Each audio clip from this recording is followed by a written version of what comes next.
Now, step 6 in the process is something that might seem a little bit of an old-fashioned way of communicating, especially to many younger academics, sending a personal email. But it's still an important means of communication for many in my generation who only encountered emails in their late 20s, let alone for those who are older. And many academics in this age group will not be heavy users of social media, so they might not see any of your messages on these platforms. And yet, these senior academics might be exactly the people you want to know about your paper. So using email can be really effective in ensuring the right people know about your paper. You might have published a paper and think, oh, it would be great if that person would actually read my work because I've drawn on their work in my own research. I've met this person at a number of conferences. But you can't be sure that they would pick up the article if you didn't point it out to them. Or they might pick it up, but they might only pick it up in a year's time rather when it appears in print rather than right now. And as a junior academic, this is a really good way to start building your network. You've cited a lot of these academics in your paper, you're building on their work, so you would want them to know about your work.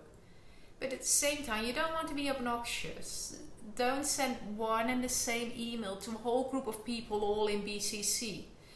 So don't do mass mailing. It's email clutter at best and spamming at worst, and it won't build you a positive academic identity. And if you do send an email, make it a nice email. So it's not like, okay, here's my work, go and read it. It's a nice introduction, like, you might not remember me, but this is where we met and this is where I think you might be interested. So I'll give you a few examples of this on the next slide. You can also find a bit more information in the blog post that I've listed on this slide. So here are some examples of what I think are effective email communications. The first example is an email I received quite a while ago now from a PhD student whom I met when I gave a presentation at Victoria University in New Zealand.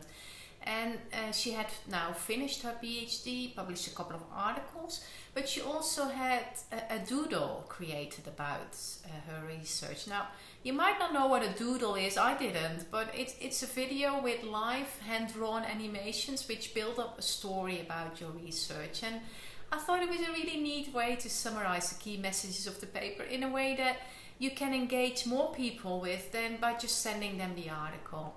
So her email was really effective because she explained what a doodle was in the email, and I was really keen to have a look because this was something new for me as well. As you can see, the doodle has more than 2,500 views, so it created quite a bit of exposure for her paper. What she also did was include a picture of herself, which of course I normally don't expect people to do, but in this case, because it had been about 7 or 8 years since I saw her, it was quite useful.